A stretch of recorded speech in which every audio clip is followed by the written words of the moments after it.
नमस्कार मित्रों, soul in मी में आपका स्वागत है।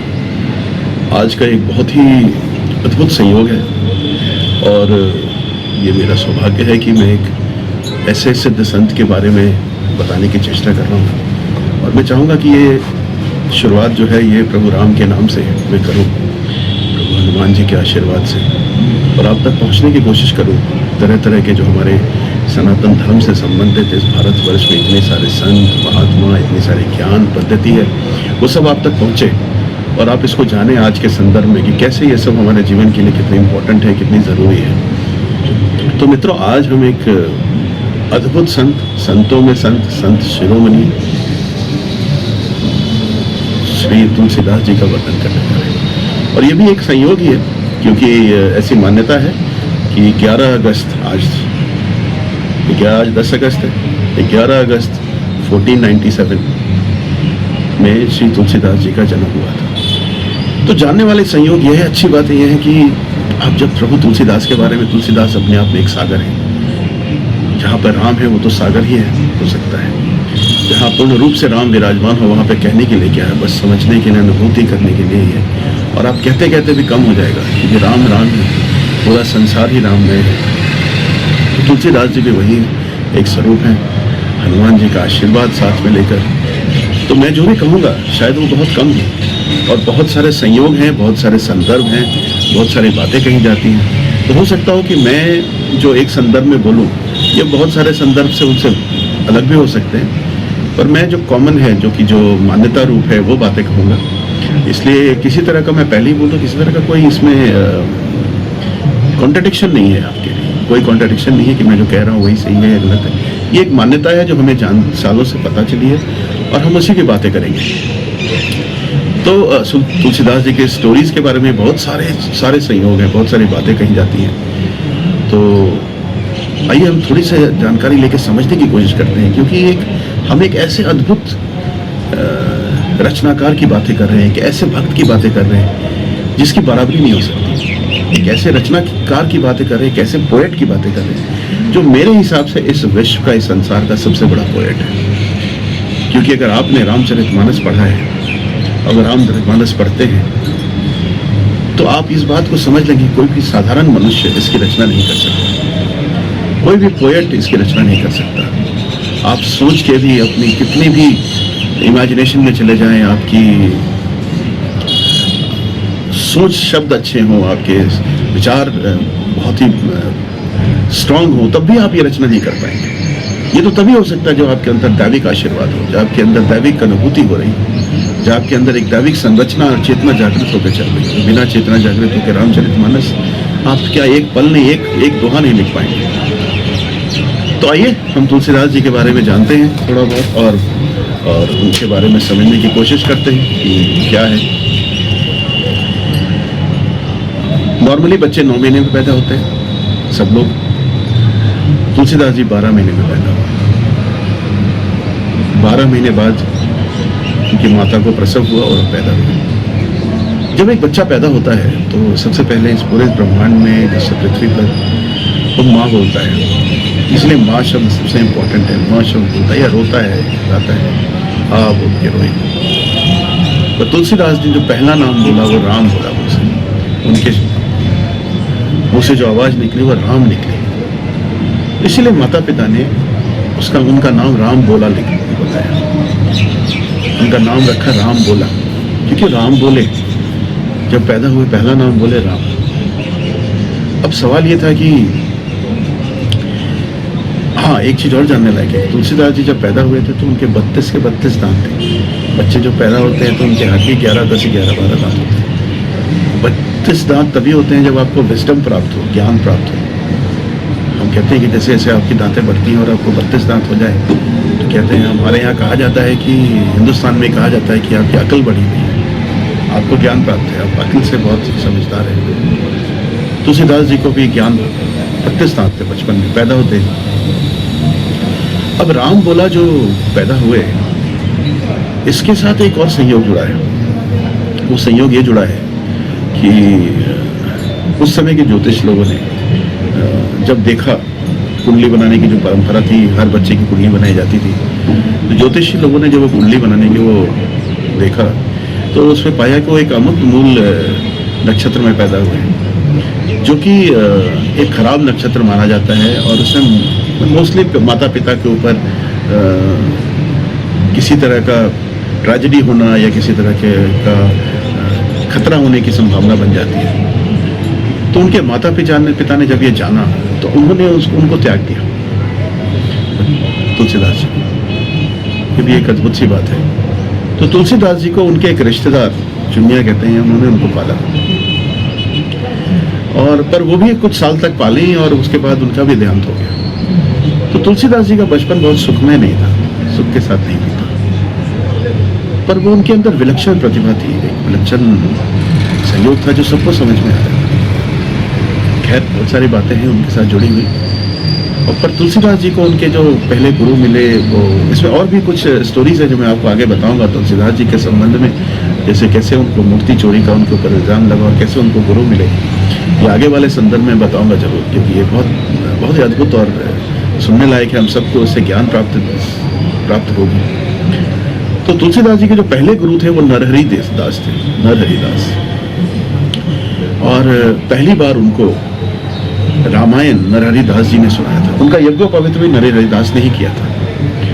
तो पहली बार रामायण, ऐसा मान्यता है कि अयोध्या के पास है, उन्होंने पहली बार रामायण उनको सुनाया। तुलसीदास जी ने सुना, अच्छा लगा। पर अच्छा, नरहरि दास ने उनकी प्रतिभा को पहचान लिया था। वो गुरु थे, वो भी एक सिद्ध गुरु थे।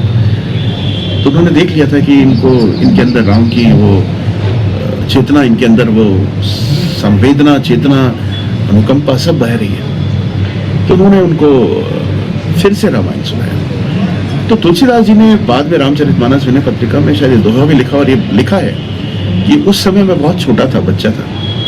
तो उन्होंने मुझे जब रामायण सुनाया तो मुझे बहुत कुछ समझ में नहीं आया, अच्छा जरूर लगा, मैं उसकी गहराई तक नहीं पहुंच पाया। पर मेरे गुरु को मैं धन्यवाद देता हूँ जिन्होंने मुझे रामायण सुनाया। तो नरहरि दास जी ने उनको बार बार रामायण सुनाया। तो अब मैं तुलसीदास जी के जीवन के दो प्रमुख लोगों का वर्णन करूंगा, क्योंकि ये बहुत रोमांचकारी है और अच्छा लगता है सुनने में, इसीलिए मैं वर्णन करूंगा। बाकी उनके संदर्भ में तो बहुत सारी कहानियां हैं, बहुत सारी चीजें हमें जानने के लिए है। एक उनकी पत्नी रत्नावली और एक उनके भाई नंददास। मित्रों, ये दो बहुत इंपॉर्टेंट लोग हैं जो तुलसीदास जी के जीवन में उन्होंने अपनी छाप छोड़ी। पहले हम पत्नी रत्नावली की बात करते हैं। ऐसा मान्यता है, बहुत तरह के लोग अलग अलग मान्यता रखते हैं, कोई कहता है ब्रह्मचारी थे, कोई कहता है, पर हमारी मान्यता है कि हम लोग मानते हैं कि तुलसीदास जी का विवाह बहुत कम उम्र में हो गया था और उनकी पत्नी का नाम रत्नावली था।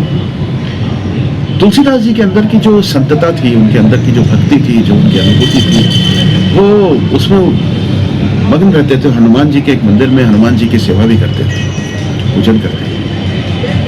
उनकी जो पत्नी थी वो भी बहुत ज्ञानी थी, बहुत समझदार थी, और शायद उनके अंदर अनुभूति उतनी ही बड़ी थी जितनी तुलसी, या उससे ज्यादा भी। उनकी पत्नी को यह समझ में आने लग गया कि मेरी जिससे शादी हुई है वो एक साधारण इंसान नहीं है, वो एक संत है, उसके अंदर विलक्षण प्रतिभा है और वो बहुत कुछ अलग लेवल का है। तो शायद यही कारण था कि धीरे धीरे रत्नावली जी को जब ये समझ में आया, तो रत्नावली जी ने एक बार जब उनसे कहा कि मैं अपने भाई के घर जा रही हूँ, तो वो किसी कारण से नहीं कहा, बहुत सोच समझ के कहा। वो चाहती नहीं थी कि उनके कारण उनके जो भाव पूजा और जो भी उनकी जो यात्रा है, यौगिक यात्रा है, उसमें कोई कमी आए। ऐसी एक सोच है, मुझे लगता है सबसे सही यही है।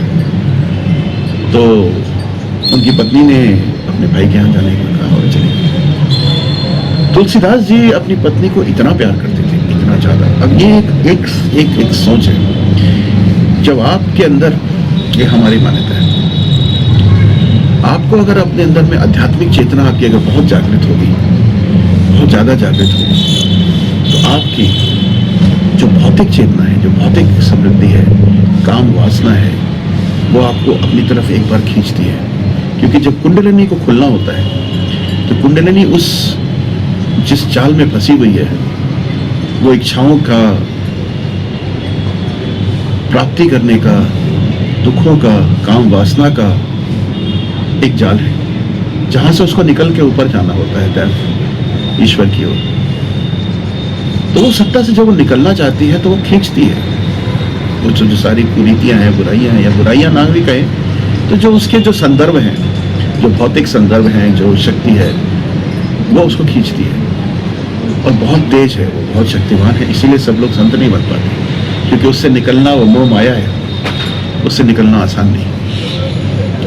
तो इसलिए जब वो गई तो तुलसीदास जी तो उनके पहले उनसे इतने ज़्यादा प्यार में, संदर्भ में इतने ज़्यादा उनके साथ लिप्त हो गए थे कि शायद उनका वो वियोग जो है वो नहीं अपने आप को रोक पाए। तो एकदम रात को, एक दिन शाम को विचलित हो गए, कहने मुझे मिलना है। हमने सोचा, और वो सरयू नदी अयोध्या के पास जो बहती है उसके दूसरी तरफ वो गई हुई थी, वो इस साइड थे। अब उसको पार करना था। तो ये पहले कैसा देखा है मैंने, पढ़ के रियलाइज किया है कि पहले के लोग बहुत अच्छे तैराक हुआ करते थे।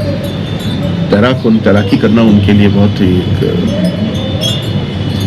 आसान सी चीज थी। तो वो कूद गए, और उस रात सरयू नदी में तूफान आया हुआ था, अंधकार था और बारिश हो रही थी, बहुत भयानक तूफान था। पर तुलसीदास जी को कहाँ किसी तूफान का ध्यान।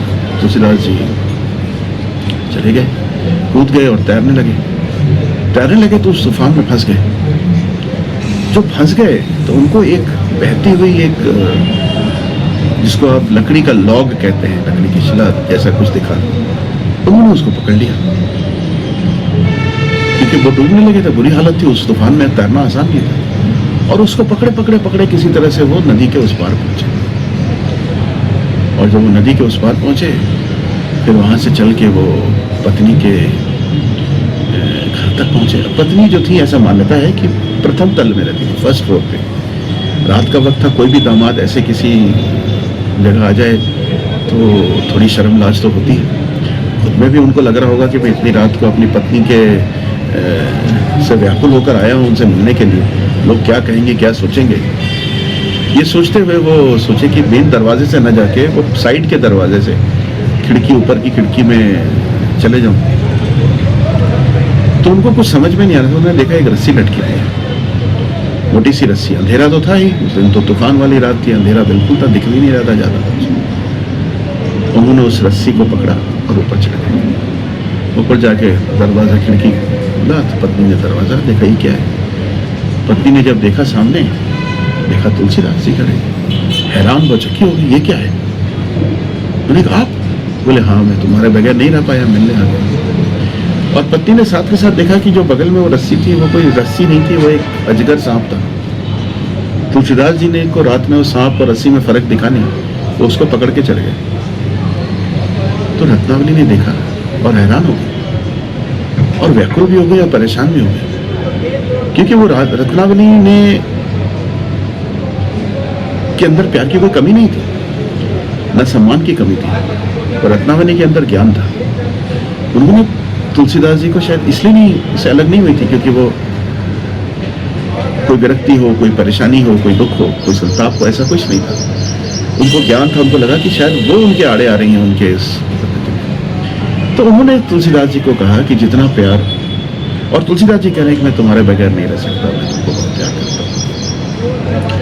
तो ऐसी मान्यता है, संदर्भ है कि कहा कि रत्नावली जी ने उनसे कहा कि जिस तरह से तुम प्यार मुझे दिखा रहे हो, जिस तरह से तुम मोह माया से ग्रसित होकर, तो उन्होंने शायद वो पूछा कि अच्छा, रत्नावली जी का ज्ञान इस बात में कहा है, जानने वाली बात है कि उन्होंने कहा कि तुम कैसे आए बताओ। तो उन्होंने कहा कि मैं नदी में तैर कर आया और एक लकड़ी को पकड़ के आया। रत्नावली ने कहा कि तुम जिस लकड़ी को पकड़ के आए वो लकड़ी नहीं थी, वो एक शव था, शव, एक इंसान का शव था जिसको तुम पकड़ के आए, और यहाँ भी तुम एक अजगर को पकड़ के आए हो। तो देखिए ये एक बहुत ही अद्भुत सोच है यहाँ पे। एक इंसान जब अपने मोह माया, अपनी भूख, अपनी विलासता, अपने काम वासना में जब लिप्त होकर उसके ऊपर दौड़ने लगता है, तो उसको मृत्यु, शव, भय, अजगर, सांप कुछ भी नहीं दिखता, अंधेरा कुछ नहीं दिखता। उसको उसकी ज्ञान की बुद्धि ऐसी मर जाती है कि उसको अच्छे और बुरे की पहचान खत्म हो जाती है। यही तुलसीदास कि ये स्टोरी बताना चाहती है कि नदी में वो तूफान हो, एक शव को पकड़ के जाना हो, अजगर को पकड़ना हो, अंधेरा हो, कोई फर्क नहीं पड़ता। आपकी काम वासना आपको उस जगह पे लेके जाती है कि आप भूल जाते हैं कि आप कौन है और क्या करना चाहिए। आपके अंदर की पेशेंस, आपके अंदर की जो शक्ति है वो सब खत्म हो जाती है। वो शक्ति की डायरेक्शन ही नेगेटिव चली जाती है। खैर, रत्नावली जी तो समझदार नहीं थी। उन्होंने कहा कि आप उस शव को, और जितना प्यार आप मुझे दिखा रहे हो, जिस तरह से व्याकुल होकर आप इस तरह से आए हो मेरे सामने, काश इतना ही प्यार प्रभु राम के लिए होता आपके, तो आज राम आपको मिल जाते। काश इतना ही आप राम के लिए व्याकुल होकर उनके लिए भी अंधेरे में कूद जाते, तो आज राम आपको मिल जाते। ये एक अद्भुत घटना है मित्रों, अद्भुत घटना है, क्योंकि कोई एक सिद्ध ज्ञानी ही ऐसी बातें कर सकता है। मैं उस देवी को नमस्कार करता हूँ, उस पत्नी को नमस्कार करता हूँ, और इस देवी शक्ति को, पूरे ब्रह्मांड की शक्ति को, क्योंकि ज्ञान उन्हीं से आशीर्वाद से प्राप्त होता है। तो उसी पल, ये शायद एक संदर्भ है, जो भी पल हुआ होगा, तुलसीदास जी को ये रियलाइज हुआ कि जो कह रही है बिल्कुल सही कह रही है। उनको अपने ऊपर एम्बैरेसमेंट हुई, बहुत संताप हुआ, खराब लगा। अरे मैं बचपन से राम राम तो कर रहा हूँ, और उनके लिए ये भक्ति उनके लिए क्यों नहीं जाग रही थी, ये भूख उनके लिए क्यों नहीं है। और जैसा ऐसी मान्यता है, ऐसी स्टोरी कही जाती है कि वहां से वो लौट गए उसी वक्त, और प्रभु राम के फिर भक्ति में लीन हो गए। राम चरितमानस जो है वो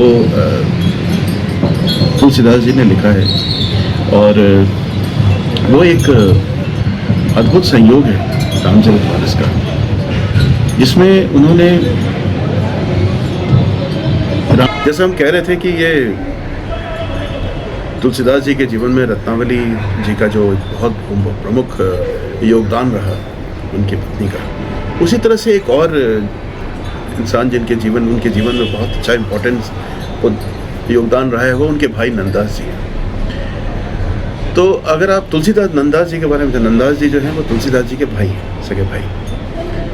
नंददास जी वृंदावन में रहते हैं, तुलसीदास जी अयोध्या और काशी के बीच में, मोस्टली काशी में ही ज़्यादा दिन रहे। अब ये एक संदर्भ, अजीब सा एक संयोग है। देखिए, बहुत सारे लोग मुझसे पूछते हैं कि राम और कृष्ण में फ़र्क है, राम की पूजा होनी चाहिए, कृष्ण की भक्ति होनी चाहिए। यहाँ ईश्वर ने हमें सीखने के लिए बहुत कुछ दिया है।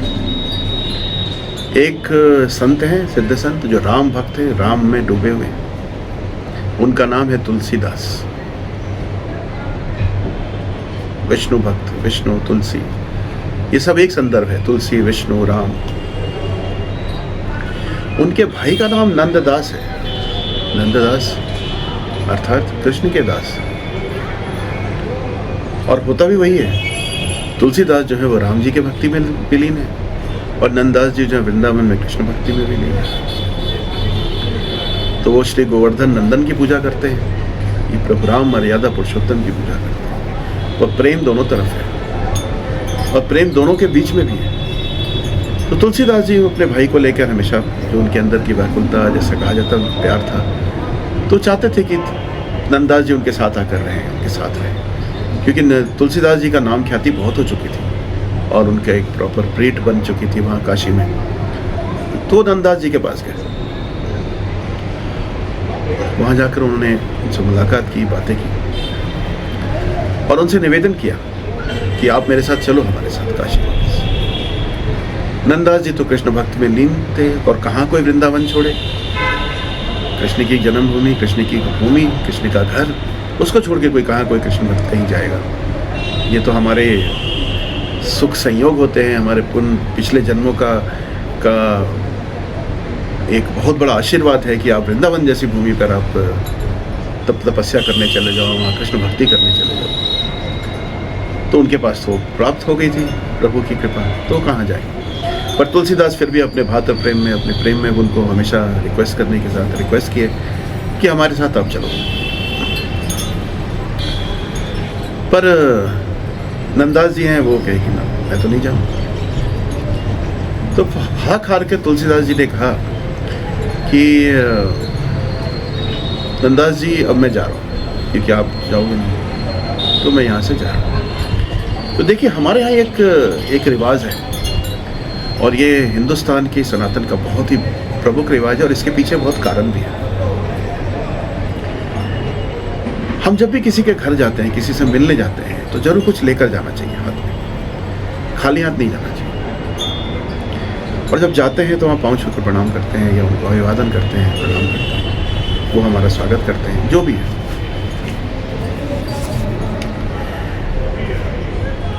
पर जब हम वहाँ से लौटने लगते हैं, कहीं से भी लौटे, मंदिर से, संत के यहाँ से या मित्रों से, भाइयों, तो उनका आशीर्वाद और उनका आदेश लेकर लौटना चाहिए, उनको बताकर जाना चाहिए। घर से भी जब बाहर जाओ तो बताकर जाओ। इसके पीछे बहुत सारे कारण हैं। ऐसा मैं योग साधना में जुड़ा हूँ, मेरे साथ एक बहुत अद्भुत घटना कभी बताऊंगा। अगर आप अपने गुरु आश्रम गए हो और बिना किसी उनके आदेश के या बिना उनसे आदेश लिए आप निकल आए, तो शायद आप उस चीज़ का महत्व नहीं समझ पाओगे और बहुत परेशानी में भी पड़ जाओगे। एक नियम है कि जब भी हम किसी संत के पास जाएं, भाई के साथ जाएं, तो उससे उसका आदेश प्राप्त करके ही जाएं। जब वो कहे कि ठीक है जाओ, तभी हम जाते हैं। तो ये परंपरा के पीछे है कि उसकी जो शक्ति है, उसकी जो आशीर्वाद है, वो आपकी रक्षा करती है। जब आप आदेश लेके किसी के घर से निकलते हैं तो आप अपने कर्ज को पूर्ण करके निकलते हैं, अपने कार्य को पूर्ण करके निकलते हैं, अपनी संवेदना को संचित करके एक शांति और सौहार्द लेके निकलते हैं, एक प्रेम को साथ लेके निकलते हैं, खासकर उसके आशीर्वाद को साथ लेकर निकलते हैं, उसकी भावनाओं को साथ लेकर। और अगर आप किसी संत के पास गए हैं तो पूर्ण आशीर्वाद उनकी होती है, वो आपको बचाते हैं रास्ते भर। इसीलिए जब भी हम किसी संत के यहाँ जाएं या कहीं जाते तो हमेशा उनसे आशीर्वाद या उनसे आदेश लेकर निकलना होता है। तुलसीदास जी ने नंददास जी को बोला, ठीक है मैं जा रहा हूँ, आपसे मैं आदेश लेना चाहता हूँ, यहाँ से जा रहा हूँ। नंददास जी कृष्ण भक्त थे, वो जानते थे, एक चीज़ जानते थे कि तुलसीदास जी जब जाएंगे तो आदेश लेने आएंगे प्रभु के पास। पर क्योंकि तुलसीदास जी राम भक्त हैं तो वो कृष्ण को दंडवत प्रणाम नहीं करेंगे। दंडवत मतलब कि पूरा झुक के जमीन पर लेट के प्रणाम वो नहीं करेंगे। तो ये तो एक तुलसीदास जी के लिए भी गलत हो जाएगा, मेरे भाई के लिए भी। दूसरा, उनको आशीर्वाद प्राप्त पूरा नहीं होगा और हमारे प्रभु श्री कृष्ण का भी एक निरादर हो जाएगा। तो नंददास जी चिंता में पड़ गए, सोचा अब क्या करूं। तो ये है कि जब भी आप चिंता में पड़े तो अपने प्रभु को बोले जाकर, क्योंकि वो सब सुन रहे हैं। तो अगले दिन जब तुलसीदास जी को जाना था तो नंददास जी कृष्ण भगवान के पास गए, अपने प्रभु के पास गए। उन्होंने कहा, उन्होंने उनकी तरफ देखा, ये भजन है, कीर्तन गाया उन्होंने। कहा कि कहा कहूँ छवि आज की आपकी, कहा कहूँ छवि आज की, भले बने हो नाथ। मतलब उनको बोलते हैं, आज आप कितने सुंदर लग रहे हो प्रभु, आज जो आपने छवि बनाई। कहा कहूँ छवि आज की, भले बने हो नाथ। तुलसी मस्तक तब नवे, तुलसी मस्तक तब नवे, जब धनुष बाण हो हाथ। कहा कहूँ छवि आज की, भले बने हो नाथ। कृष्ण को बोल रहे प्यार से। पर तुलसी मस्तक तब नवे, जब धनुष बाण हो हाथ, जब राम जी का। तो ये उन्होंने निवेदन किया कृष्ण को, गीत गाकर, कीर्तन करके, भजन, प्रभु लाज रखो हमारी। और कृष्ण तो लाज रखने के लिए ही जाने जाते हैं, अपने भक्तों की लाज तो हमेशा रखते हैं। तो जब तुलसीदास जी आए उनका दर्शन करने, आदेश लेने, तो अभी उनकी तरफ ध्यान दिया नहीं था, देखने मतलब बात ही कर रहे थे कि उन्हें धनुष के टंकार सुनाई दी। जो प्रत्यंचा होती है, जो उससे जो आप एक स्ट्रिंग कहते हैं, उसको जब आप हिलाएंगे तो आवाज़ होती है, क्योंकि वो टाइट होती है। तो आवाज़ तुलसीदास जी को सुनाई दी और तुलसीदास जी बिल्कुल भौचक्के होकर, आश्चर्यचकित होकर उधर देखने लगे। तो उन्होंने देखा कि प्रभु राम खड़े हैं, प्रभु राम का दर्शन देखा। और जब आप भक्त होते हो तो आपको उस वक्त कुछ नहीं सोचता, न आए देखा न बाएं देखा, सीधा दंडवत प्रणाम कर दिया। कृष्ण की मूर्ति और राम की अनुभूति, राम का दर्शन। तो तुलसीदास जी ने प्रणाम किया तो नंददास जी को बहुत खुशी हुई। मन ही मन उन्होंने प्रभु को धन्यवाद दिया, लाज रख ली प्रभु। कृष्ण तो सबके लिए, सबके प्रेममय हैं। और वृंदावन में नंददास जी ने के निवेदन पर जब लाज रख ली तुलसीदास जी भी बहुत खुश हुए, पर बात इतनी नहीं है, तुलसीदास जी का मन नहीं भरा। तुलसीदास जी ने कहा कि मेरे दर्शन तो प्राप्त हो गए, मुझे जाना है। तो ये एक अद्भुत संरचना है। तुलसीदास जी का मन तो भरा नहीं। कहाँ किसी भक्त का मन भरता है अपने प्रभु को देखकर। कितनी बार भी दर्शन हो, बार बार भी दर्शन हो, तो मन तो नहीं भरेगा। उन्होंने फिर से निवेदन किया कि मुझे एक बार और दर्शन करा दें, एक बार और प्रभु से मुलाकात करा दें। तो नंददास जी ने सोचा मैं क्या करूं। तो वहाँ पे श्री गोसाई जी थे, बहुत बड़े सिद्ध संत थे। तो और वो भी रघुनाथ जी का भी पूजन करते थे, श्री राम का, पर वैसे तो कृष्ण भक्ति थे सर। तो उन्होंने गोसाई जी को जाकर निवेदन किया कि प्रभु हमारे भाई तुलसीदास जी आए हुए हैं और ये प्रभु राम का फिर से दर्शन करना चाहते हैं, इनकी मन की जो लालसा है पूरी नहीं हुई है। तो ऐसा है, ये एक संदर्भ है, और जो भी संदर्भ है बहुत अद्भुत है कि गोसाई जी ने उनको बुलाया, उनसे पूछा, उनसे बातें की और वो निश्चिंत हुए। देखिए, हर बार गुरु अपने जो भी आता है उसकी परीक्षा जरूर लेता है, समझता है कोई भी ज्ञान व्यर्थ में ना बांटा जाए, वरना किसी गलत इंसान के हाथ में कोई शक्ति चली जाए, चाहे वो ज्ञान रूपी शक्ति है, उसका मिसयूज ना हो जाए। तो ये तो प्रभु की दर्शन की बात थी। तो वो इससे निश्चिंत हो गए कि सही तुलसीदास जी जो हैं वो बिल्कुल योग्य हैं प्रभु के दर्शन करने के लिए। ऐसा कहा जाता है कि वो अपने चौथा पुत्र, जिनका भी नाम रघुनाथ जी था, उनके पास गए और उन्हें कहा कि ये प्रभु राम का दर्शन करना चाहते हैं।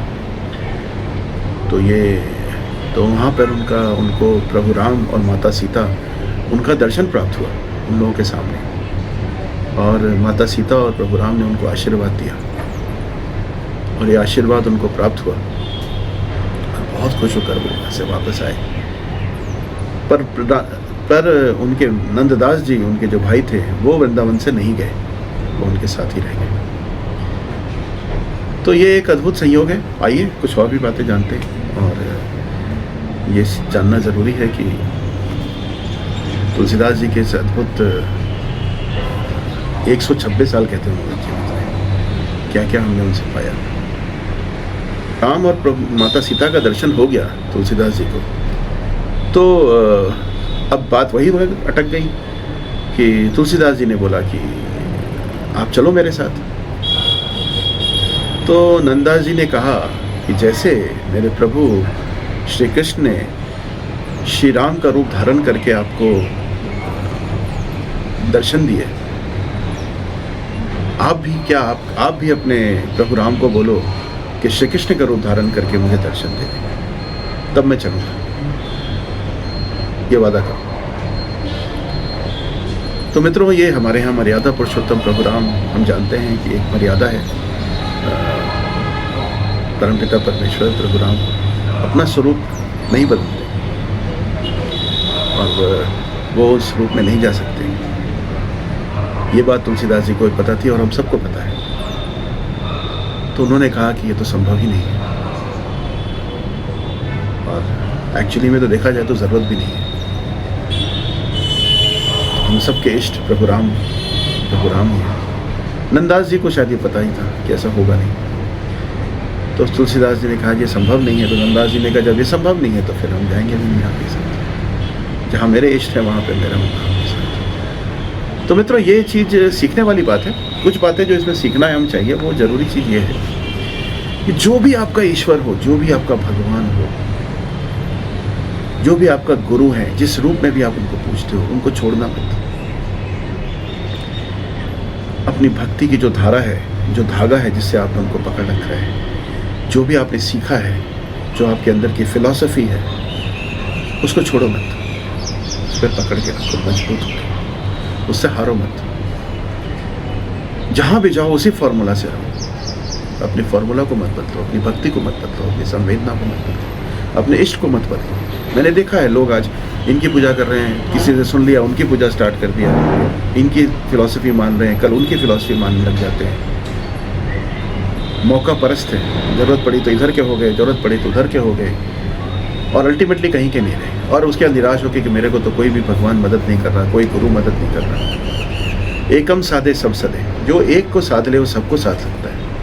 जब आप एक छवि को पकड़ लें, एक ईश्वर को पकड़ लें, एक गुरु को पकड़ लें, एक भगवान को पकड़ लें, तो उसमें सारी छवि दिखेगी। तभी नहीं दिख रही है जब आप में कमी है, आपकी भक्ति में कमी है, आपकी अनुभूति में कमी है। अगर आपकी अनुभूति में कमी है तो असंख्य भगवान मिल जाए, असंख्य सोच मिल जाए, असंख्य फिलॉसफी मिल जाए, असंख्य गुरु मिल जाए, आप नहीं सीख पाओगे। पर अगर आपकी भक्ति मजबूत है, आपकी संवेदना मजबूत है, आपकी अनुभूति दृढ़ है, आपकी शक्ति दृढ़ है, आपकी इच्छा शक्ति दृढ़ है, आपकी भक्ति मजबूत है, तो आपको सब कुछ प्राप्त हो जाएगा। तो तुलसीदास जी राम के भक्त, नंददास जी कृष्ण के भक्त, अपनी अपनी भक्ति में संपूर्ण हैं, अपनी अपनी जगह पर स्थिर हैं, और अपने अपने विष्ट से संपूर्ण रूप से त्याग, हमने भक्त से पूरी तरह से दंडवत प्रणाम किया हुआ है। हमको भी यही करना चाहिए, हमें ये सीखना चाहिए। एक और संदर्भ की बात करते हैं, ये भी बहुत ज़रूरी है, क्योंकि आज के लिए मैंने बहुत सारे लोग आते हैं और यहीं से हम श्री हनुमान जी की याद के जो स्टोरीज तुलसीदास जी से संबंधित है उसकी यात्रा शुरू करेंगे। मैं हनुमान जी को प्रणाम करता हूँ, प्रभु को प्रणाम करता हूँ, उनके श्री चरणों को प्रणाम करता हूँ। उनके आदेश और उनकी इच्छा से ही सब संभव है, तो मैं ये स्टोरी स्टार्ट करता हूँ। ये स्टोरी जो है ये सुनने में यही आई है। मैं हमेशा कहता हूँ जो भी मैं आपको कहानियाँ सुना रहा हूँ उसके आगे पीछे बहुत सारे संदर्भ हो सकते हैं, अलग अलग विवेचना हो सकती है, बहुत तरह की स्टोरीज है, पर मैं वही सुनाऊंगा जो कि जो लोकप्रिय हैं, लोग जानते हैं, सुनते हैं, अच्छा लगता है। तुलसीदास जी जो हैं प्रभु राम के पाठ करते थे, लोगों को राम के बारे में बताते थे, ईश्वर के बारे में बताते थे, तो जगह जगह उपदेश देते थे। तो वैसे ही एक जगह जाकर वो उपदेश दे रहे थे, तो उनके पाठ, रामायण का पाठ जब करते थे लोग, रामायण पाठ सुनने आते थे। और पहले क्योंकि संस्कृत में रामायण थी तो लोग उनसे उसका इंटरप्रिटेशन सुनने के लिए आते थे। तो ऐसे ही एक जगह जाकर तुलसीदास जी रामायण का पाठ करते थे। तुलसीदास जी जब उस रामायण पाठ करके लौटते थे तो उनके पास जो जल बचा होता था, जो पानी है, तो वो एक पेड़ था। मैं ऐसा सोचता हूँ कि शायद वो पीपल का ही पेड़ होगा। जो भी पेड़ था वहाँ पे वो पानी डाल देते थे। तो ऐसा दूसरा या तीसरा दिन होगा, एक बार वैसे ही वो लौटते समय वो पानी डालकर जा रहे थे कि एक सामने एक मनुष्य रूपी सामने खड़ा एकदम से आ गया। तुलसीदास जी ने पूछा तुम कौन हो? उसने बोला मैं आपको धन्यवाद देने आया हूँ। तुलसीदास जी ने पूछा कि मुझे क्यों धन्यवाद देंगे और तुम एकदम से कैसे प्रकट हो गए? उसने बोला प्रभु आप विचलित नहीं, ये मैं एक प्रेत हूँ और मैं इस पेड़ पे रहता हूँ। मैं प्रेत योनि में हूँ, तो जैसा आपको पता है प्रेत योनि में बहुत सारे परेशानियों को झेलना पड़ता है, बहुत कष्टों को झेलना पड़ता है, जिसके कारण खुद से खाना पीना बहुत सारी चीज़ें संभव नहीं है। चाहकर भी खुद से मैं पानी नहीं पी सकता, पर आप रोज यहाँ पे जल डालते थे तो मुझे वो पानी प्राप्त हो जाती थी, मेरी प्यास बुझ जाती है। कितने समय प्यासा था। ये अद्भुत पीड़ा है प्रेतों को, आप जिनको भी नहीं पता है आप समझ लें, क्योंकि प्रेत कोई अलग योनि नहीं है। मनुष्य ही आगे बढ़कर प्रेत योनि में जाता है अपने कर्मों के कारण या अपने बुरे कर्मों के कारण। तो वो जल उनके देने से उनको जल, वो क्योंकि वो प्रेत योनि की ऐसी बताई जाती है, ऐसी योनि है जहाँ पर आप खुद से खा नहीं सकते, खुद से पी नहीं सकते, उसके लिए सूंघ कर खाते हैं वो लोग। इसीलिए ये भी कहा जाता था हमारे गांव में या हमारे पहले की मान्यता है कि रात को खुला खाना नहीं छोड़ना चाहिए, भोजन को खुला हमेशा ढक के रखना चाहिए। और मैंने देखा है ये लोग जो हैं, इवन जो रोड साइड में जो खाना बेचते हैं वो भी खुला रखते हैं हमेशा। मैं खुला, हिंदुस्तान में एक बड़ा ख़राब कल्चर है कि खुला खाना बेचा जाता है, खाने को खुला रखा हुआ है, छोले खुला रखा हुआ है, वो खुला रखा है, जबकि 40-50 रुपए की कोई जाली आती है, आप उससे ढक सकते हैं। वो आपके हेल्थ के लिए भी इम्पोर्टेंट, हाइजीन के लिए भी इम्पोर्टेंट है। खुला खाना इसलिए नहीं रखते क्योंकि वो लोग जब आते हैं रात को प्रेत, तो वो सूंघ कर उसको खा सूंघ लेते हैं, तो उससे उनका वो भोजन हो जाएगा, तो वो जूठा हो जाता है उनका। और उनका जूठन, प्रेत का जूठन आप नहीं खाना, ये हम लोग इसको अच्छा नहीं मानते। यही कारण है कि पहले के टाइम पे रसोई जब बंद होती थी, जो खाना बच जाता था, वैसे तो फ्रिज भी नहीं थी और भी कारण है, पर जो बचा हुआ खाना अगर रखना भी था उसको ढक के अलग से रख दिया जाता था। बहुत सारे लोग तो सील बट्टा, जिससे कि आप मसाले पीसे जाते थे, उस पर उसके ऊपर वो रख देते थे। ये भी एक कल्चर है, ताकि उसको कोई जल्दी हटा ना पाए। तो ऐसे मान्यता है कि प्रेत जो है वो ढके हुए चीज़ों को निकाल कर नहीं खाते, जो खुला है उसको खा पाते हैं, क्योंकि उनके ऊपर भी बहुत कष्ट है। तो उस प्रेत ने कहा, प्रभु आपने मेरी प्यास बुझा दी, इतने दिनों से मैं प्यासा था। तो आप अगर कुछ, आप रोज़ यहाँ रामायण पाठ करते हैं, मैं आपको कुछ दे तो नहीं सकता उसके बदले में, पर इसके बदले में मैं आपको एक चीज़ बोल सकता हूँ। मैं आपको ये बता सकता हूँ कि हनुमान जी कहाँ हैं। ये तो वही बात हो गई कि कोई कुदाल लेकर हीरा ढूंढने निकला हो और वो उससे कोई आकर बोले कि मैं तुम्हें एग्जैक्ट जगह बता दूंगा जहाँ पर एक कुदाल मारोगे और हीरा मिल जाए।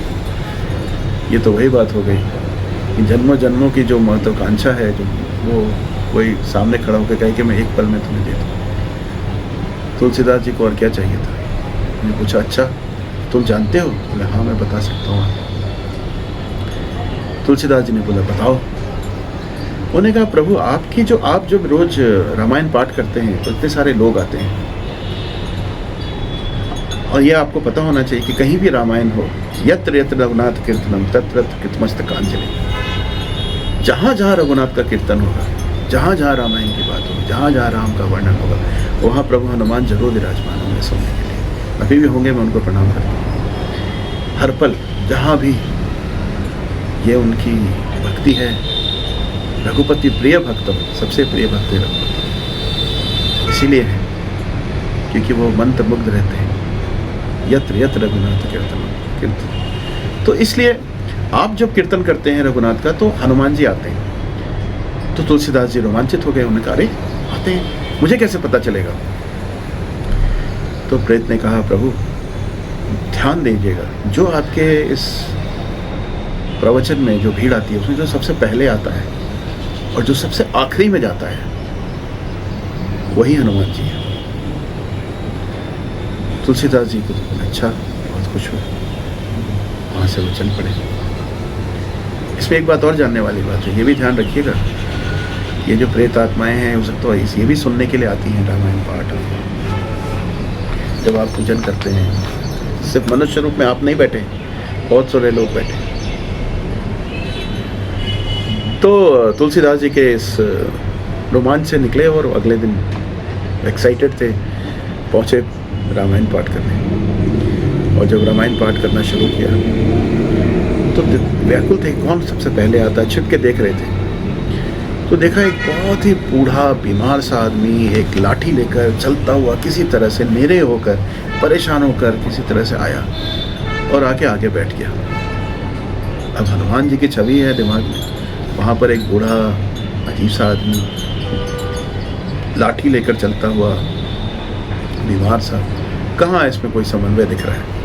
तुलसीदास ने नज़रअंदाज कर दिया और लोगों को देखने लगे, कोई कौन आया, इसी असमंजस में थे। पर प्रेत ने दो बातें कही थी, जो सबसे पहले आता है, जो सबसे आखिरी में जाता है। तो जब उनका रामायण पाठ खत्म हो गया तो वो चिप के खड़े हो गए कि कौन सबसे आखिरी में जाता है। तो उन्होंने देखा सब लोग चले गए, सबसे आखिरी में वही जो बूढ़ा लाठी लेकर आया था वो जा रहा था। और तुलसीदास जी समझ गए यही हनुमान जी। वो गए भागते हुए, उनके श्री चरणों में प्रणाम किया, बोले प्रभु मैं आपको घूम रहा था। हनुमान जी ने बोला नहीं मैं नहीं हूँ, क्या बात कर रहे हो? तुलसीदास नहीं प्रभु आप ही हनुमान जी। बोले नहीं मैं हनुमान जी नहीं, मैं तो बस एक बूढ़ा हूँ, सुनने चला आया। तुलसीदास जी ने कहा नहीं प्रभु आप ही हनुमान जी, हो ही नहीं सकता। अब ये हनुमान जी बताए ना और तुलसीदास जी रुके ना। तुलसीदास जी ने जिद पकड़ ली कि नहीं प्रभु दर्शन दो, आप ही हनुमान जी। मैं समझ गया और कोई हो ही नहीं। तो जब भक्त की भक्ति बढ़ती है, जिद बढ़ता है, एक छोटे बच्चे की तरह जब माँ के सामने भूख वाली प्यास है, तो ईश्वर तो माँ पिता दोनों है, हनुमान जी भी तो वही है। उनके सामने श्री चरणों में गिरकर उन्होंने जब बोला तो उन्होंने अपना स्वरूप दिखाया और बताया मैं ही हूँ। और हनुमान जी के दर्शन हुए। तो ये यहीं से फिर एक इस विश्व की सबसे बड़ी धरोहर की शुरुआत होती है, इस विश्व की सबसे बड़ी रचना की शुरुआत होती है, रामचरितमानस का के संदर्भ की शुरुआत होती है। आगे हम सुनेंगे कैसे भगवान शंकर और माता पार्वती ने आके दर्शन दिए श्री तुलसीदास जी को, कैसे संकट मोचन मंदिर तुलसीदास जी ने बनाया, कैसे हनुमान चालीसा तुलसीदास जी ने रचना की, और कैसे तुलसीदास जी बहुत बीमार हो गए और हनुमान बाहु की रचना की। इतने परेशान और बीमार हो गए थे कि, और कैसे काशी के जो पंडित जो तुलसीदास जी के खिलाफ हो गए थे, उनके लिए टेस्ट लिया गया और कहाँ बाबा विश्वनाथ हनुमान के मंदिर में कैसे श्री रामचरितमानस को सबसे ऊपर रखा गया, ऊपर प्राप्त किया गया।